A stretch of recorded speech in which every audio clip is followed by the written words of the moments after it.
You're listening to the Clean Comedy Podcast with your host, James Creviston.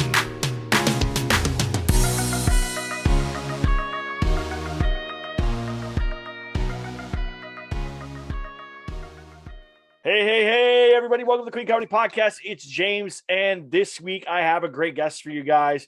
I'll tell him on the podcast as we get into it, but I have like a silly, funny story about why I am a fan of his. But he's an actor, comedian, writer, theater performer, and he just recorded his first dry bar comedy special. I'm so excited about it. Like, as soon as I found out he was going to do one, I was like, I can't wait to talk to you about it. So please give it up for the very funny, the very hilarious Flip Schultz. Welcome, Flip. How's it going?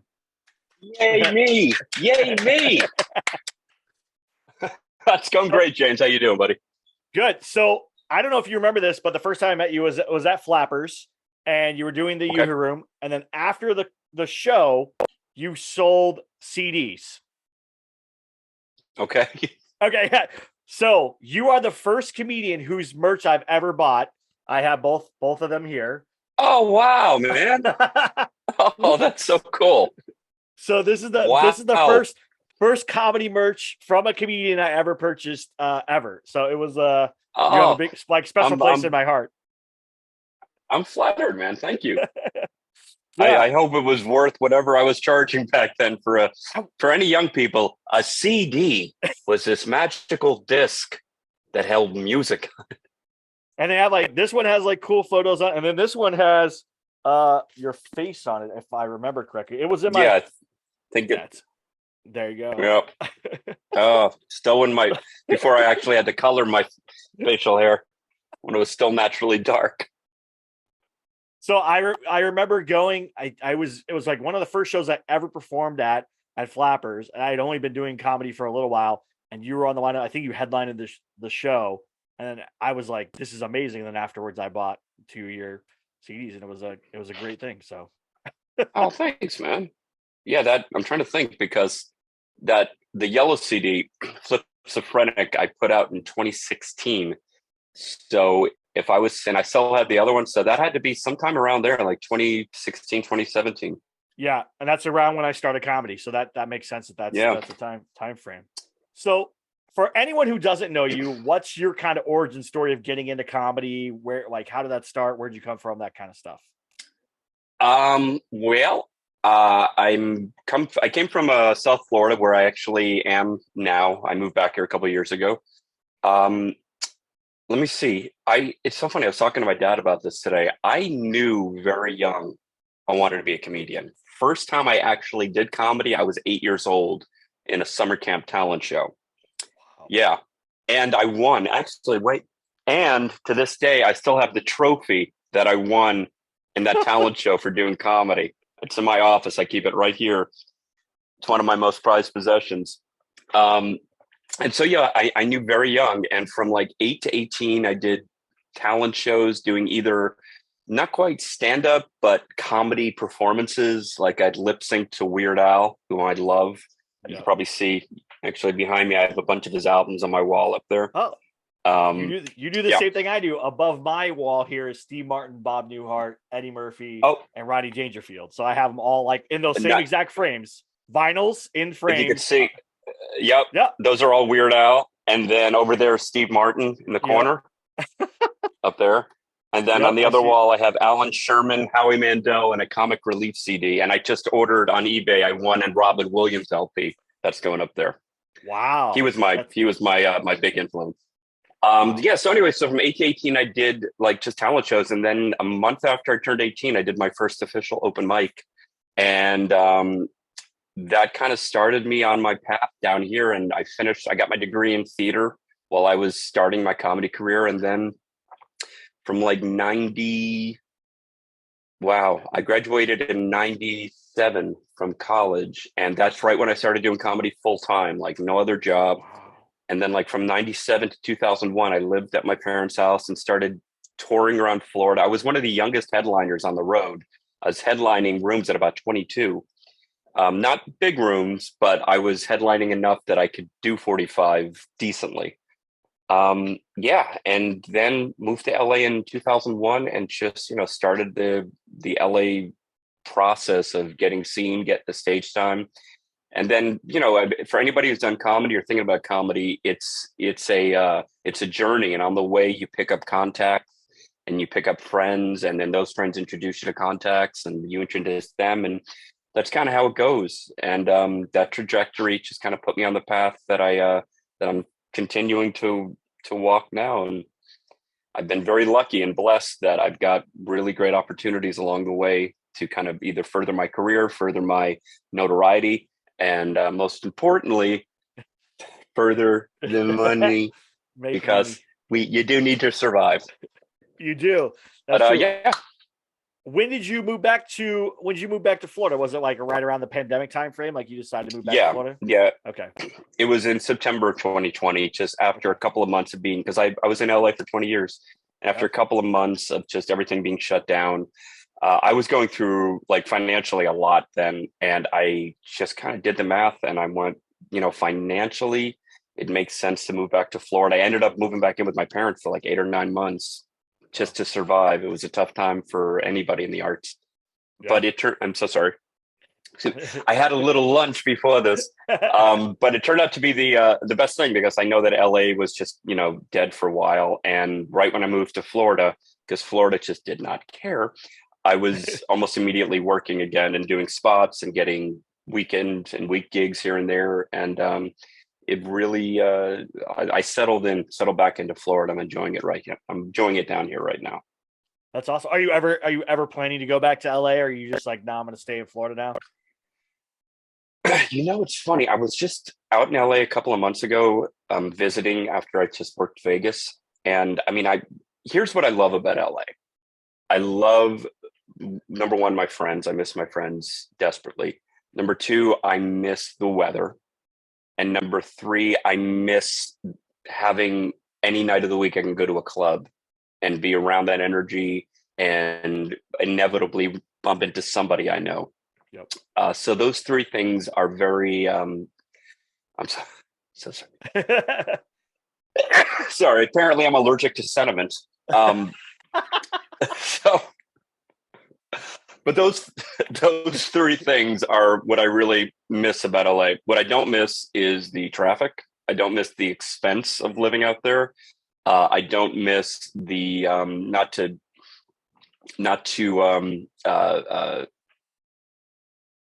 look down on it, on the seriousness of the situation, but I don't miss the homeless issue out in LA. And there's just a lot that I notice about LA this time that I'm like, wow, this place really is not the shine that it doesn't have the shine that it had when I first moved there. So I don't think I'm going to move back. I think I might either stay in Florida, or I was thinking either Vegas or North Carolina or something like that. I heard Vegas is I'll definitely up. Yeah, I was just out before I went to LA. I was in Vegas working at the Laugh Factory at the Tropicana. They got rooms all over the place, really cheap cost of living out there. So it's definitely it's an option on the table. One of the things I love about Florida is my family's here, so I get to see my parents and my brother like every day, and that I didn't have for 20 years when I was in LA. So that definitely makes a difference. That makes sense. But I don't know if I'm going to set up roots here. Yeah. Have you thought about, I don't know why, but Nashville, I guess, is like another place that's I heard is like really blowing up for comedy. Have you thought about Nashville at all, or not really? You said North Carolina. Not really.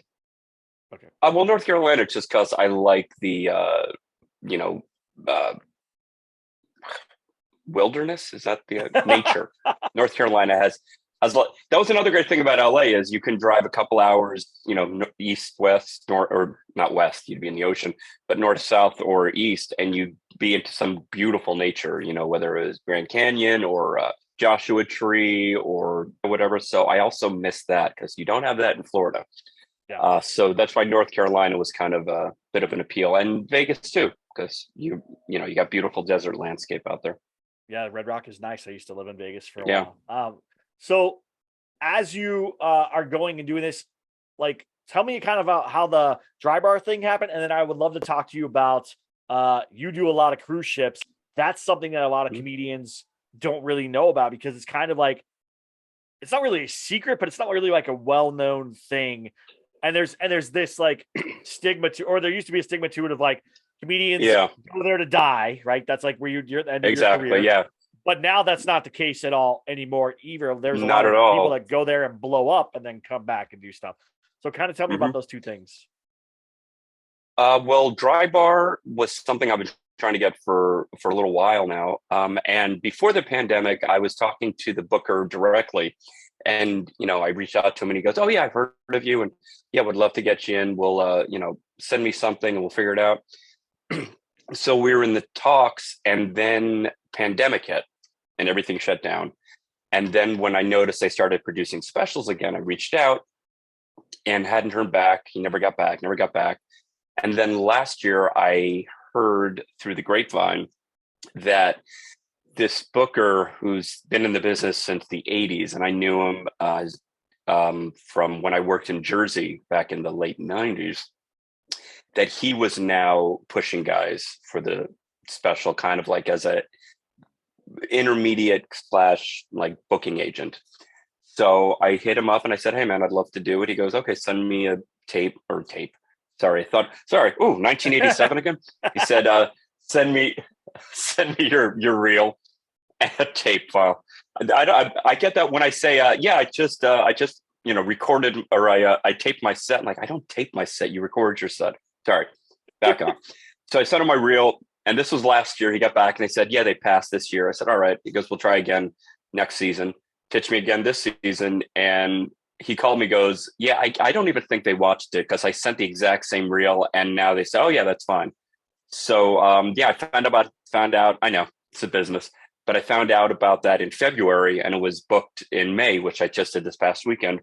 So I had about 3 months to kind of put a solid set together, set that I think was, because they're very strict on that. I didn't realize until I got there, or until they sent me like the parameters. You The can't videos. say the videos, I've but seen like them. there's kind of like, you've seen like the instruction video Oh yeah. from Dry Well, Bar? I have a ton of friends who have dry bars, so I've been a part of like several of these, knowing like what. Okay. So I've gone back to my set and taken things out and changed things based on those videos. So yeah. Yeah. They like, you can't say oh my god, you can't say what the hell, you can't say Jesus Christ, so. And what's funny is there are moments in my set where I don't even realize I say it. It's just kind of part of the bit now. It's almost robotic.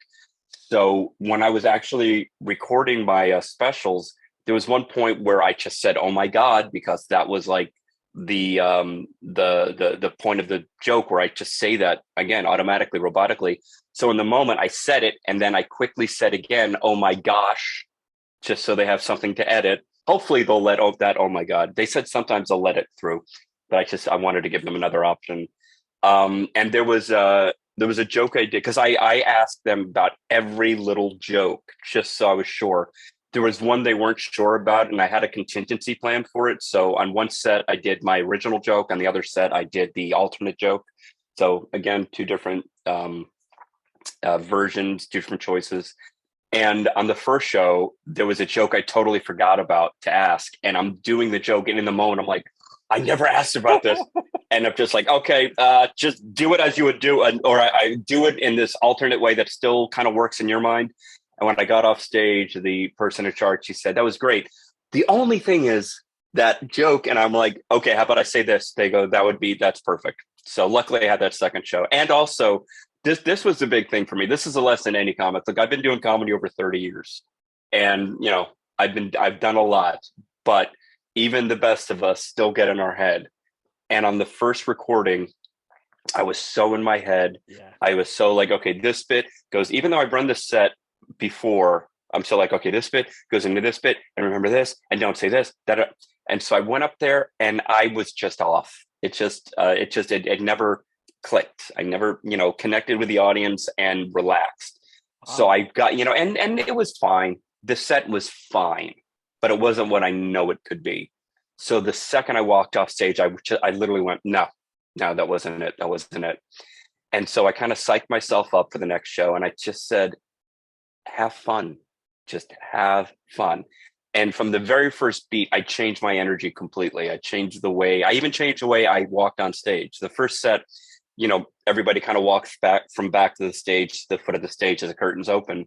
with this one, I asked him, I said, do I have to walk on stage or could I already be on stage? He said, oh, you can be on stage. I said, cool. So instead of the curtain opening with me walking out, I was just posing against the back wall, just kind of making a silly grin as the curtains open, like, ta-da. And I just walked up to the foot of the stage. I'm like, ah, come on.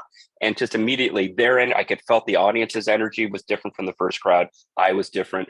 And that next set, that was the special. Like when this was released, I told them that second set was, that whole set was the entire special. Unless they could take that one joke and approve it and move it from the first set to the second. Otherwise, the second set was just so much better. So yeah, so I walked off stage just like, you know, that feeling, nailed it. I nailed it. And I'm very excited to see the final result now. That's awesome. Yay. I love That's that. the dry bar story. But it's hard because and, I've been trying to get a small tape for that. And I did 2 shows back to back, like in 2 different rooms, one main room, one in the Yoo-Hoo room in Flappers. And I closed out both shows. So I did the set in the main room. You know that room, you know that if it's not fully packed, it's a little hard to get good laughs and like hear the good laughs in there. So I was like, well, okay, it went well, but and I listened to it before I walked to the other room and I was like, you can't hear the laughs as well as you want. And they're not what I want. So I'm like, I wait till the Yoo-Hoo room again, just had a great show, killed it there. I was like, that's the tape. Cause I heard it as I walked out of there. I walked in there. I was like, there it is. And I go and I'm like, hey, can I get this tape? And they're like, oh, we're not recording tonight. And I was like, oh, come on, man. Dude, I record every one of my, here's another lesson. If you have one of these, you have a camera wherever you're going. Remember that. And I'll show you this too. Great investment. This is a tripod that I have. Very small. Do you have the same one? I have this one. And I can wrap it around stuff. Yeah. Okay, so you have this one. It extends to like 6 feet. Nice. And then the legs just come down like this, so it doesn't take up a lot of room when you plant it. Wow. And you can put it in the back of the room. So always have, but that's great too. Have a tripod. Tape every one of your sets on your phone. Well, you never know when you're going to get the magic set. At Flappers, they won't let you do outside recording. So that was why I was like, all right, well, I'm going to get their tape and stuff. No. Talked. I mean, well, then make sure they're taping. And if not, and if they're not, just say, can I please record? Because I'm trying to put something on tape for something. I sure would. I have a bunch of shows coming up. So I'm not worried about it. Yeah. Good. No, I've had that happen too many times. That's why when I'm on the ships, and we'll go to the ships. I tape every one of my sets on the ship, everywhere I go. In fact, like I post a lot on social media, and I would say 95% of what I post are from cruise ship shows because I record every single one of my sets, literally every one of my sets. Now with the cruise ships, you've been doing it for how long? And then the clips that you post on the internet, I know there's a trend now to post like crowd work clips. Is that something that you also have been doing so you don't burn material, or what's your process on that? Yeah. So I've been doing ships since 2014. That's when I started. I think around February of 2014 was my first ship. Take a year and a half off of that because of COVID. So 7.5 years, but whatever. I'll tell you how I got the ships really quick. There's a big comedy agency called Levity. They actually have a lot of clubs throughout the country called Levity Lives. I've been in with them forever. One of the founders, Judy Brown Marmel, I've known her since the late 90s, and she started the company with one or two other managers. So I've always been on their radar just forever. And then when they got this contract with Norwegian, they got one ship to start booking comics on. And they called me and said, hey, do you want to audition to do this? And I'm like, sure. So I went down to, I think it was the Ontario Improv in, again, 2014. And here's another thing. I remember they were taping me and everyone was doing fine. And for whatever reason, during my set, I got heckled. And I handled it, but you don't want a heckler on your audition tape.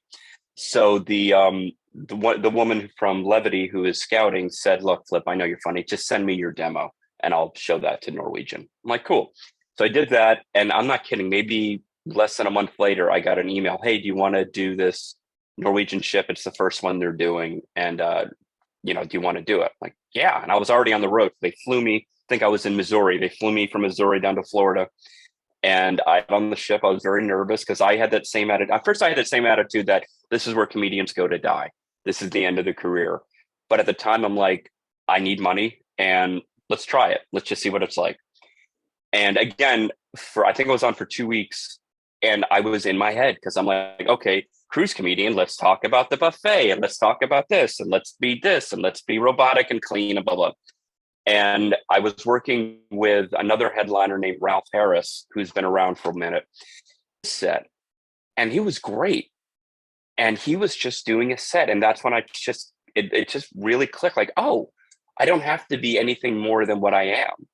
Just do my set. Just don't talk about politics. Don't get really graphic, even with your dirty stuff. And, kind of have good judgment as far as staying in your lane. And once I figured that out, it was gravy, man. And and I'll tell you this, the cruise ships have made me such a better comic because, I mean, I do anywhere from 6 to 10 sets a week. And it's forced me to write a lot more. So my sets vary. So people come back to see me. And I always tell them, if you come back to see me, you might hear some of the same stuff, but I'll always have something different. And because working the ship so much, I've been able to write more and pad the sets more. And it's also taught me how to be clean a lot better. Clean a lot better. Does that sound grammatically correct? Clean a lot better. A lot cleaner. And it's helped me become a better clean comic. There are the words that I was searching for. Help me become a better clean guy. Again, because, I probably still could have done dry bar without the ships, but because I was so confident in my material, because I've done them so much on the ships, the dry bar set was easy to put together and everything. And yeah, I've always loved doing crowd work, but the ships have made me so much sharper because I do it every show. And get going to the social media thing. When I started, in 2021 is when I really went ham on posting like all the time, putting together clips. And a lot of them were initially stand up. And then I started posting kind of crowd work. And I started seeing the crowd work clips were getting more views than the stand up. So I started focusing more on that because like you said, you don't want to burn all your material.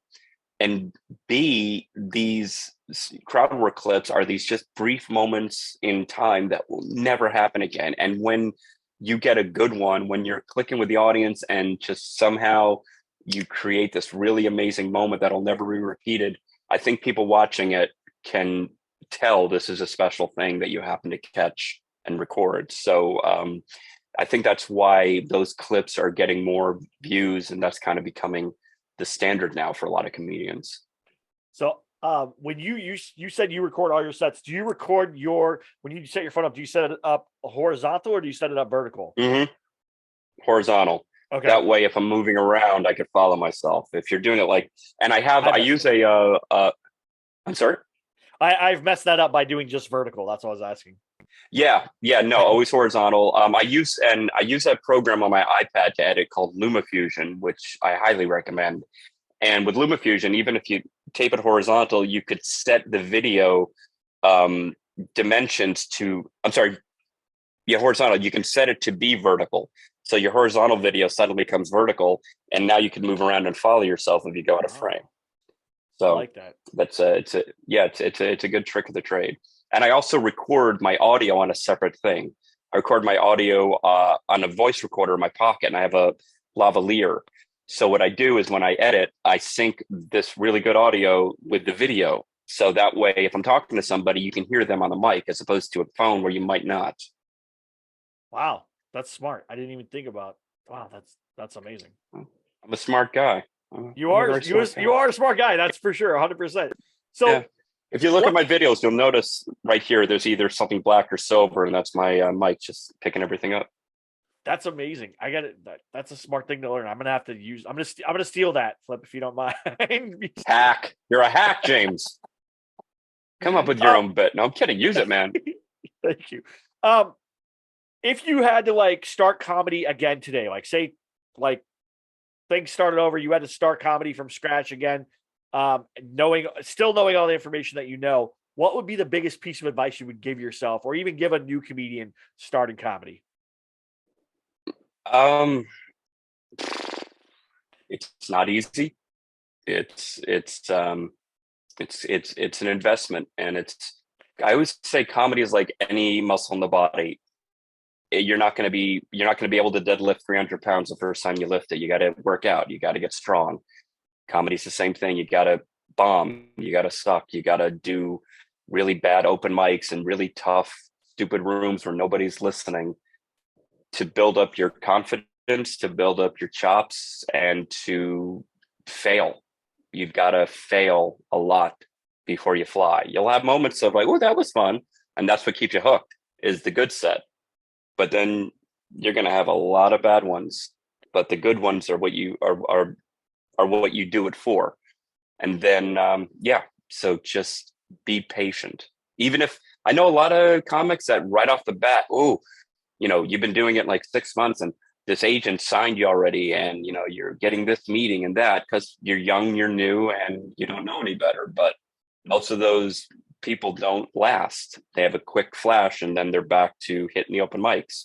So it is a long process, but stay tenacious at it if you really love it, and trust your gut, and don't be afraid to get out. Definitely get out of your comfort zone. That's the only way to grow. That is true.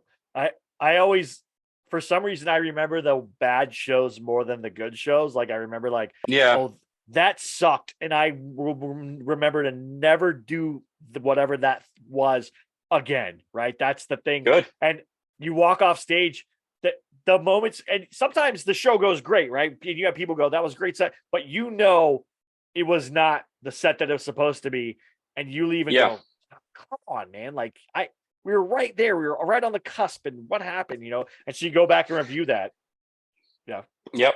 Again, that's what happened with my Drive Bar. I just knew that wasn't the right set. I knew what I'm capable of and what the jokes are, and but I knew immediately, thank goodness, that it was me, and I was just doing my head, and I had another set to get that ready for. But that's good. Yeah, the bad ones. Richard Belzer said you got to bomb to get better. Yep. And it's very true. And the bad ones are the ones, like you said, hopefully you learn a lesson from it. Like if you walk off stage after a really bad set and you go, that was the audience or this, blah, blah, blah, blah, and you're not really looking at yourself objectively, you're not going to grow, and you're doomed to repeat whatever you might have done in that set, whether it was being too in your head, whether it was not reading the room right, whether you were like, oh, I want to try these new jokes about, the Holocaust and 9/11, and I'm doing a show for, battered women or whatever. I don't know, but you have to know, any little thing, you have to know what your place in that was wrong. Sometimes it is the audience in the sense that they're tired or they're just in a bad mood or whatever. But as a comic, as a headliner, you have to know, okay, how can I adjust to meet where they are, get them, and then bring them to where I need them, because if you're just forcing your comedy on an audience that's not ready for it or not the right crowd for it, it's going to be 10 minutes of conflict. Yep. You've got to know that not just comes with time. You got to know how to adjust. Yeah. It took me a long time. And the other thing of being inside my head of like doing that of this show comes after this joke, and I need to make sure I say this. And then I was very robotic not robotic 100%, but like you could feel like if someone watched my set and knew me, they would go, "You're in your head right now. I can see you thinking about the next bit while you're doing this bit." And so my friend, David Studebaker, was like, "Go take an improv class. Go take an improv class and figure out how to get out of your head and just do that." So I took like a 6-week improv class, and it changed so many things because now I can be in the moment and thinking about what I'm going to say and not be going, okay, okay, they say this, and they're like, and you could see it on my face. Right.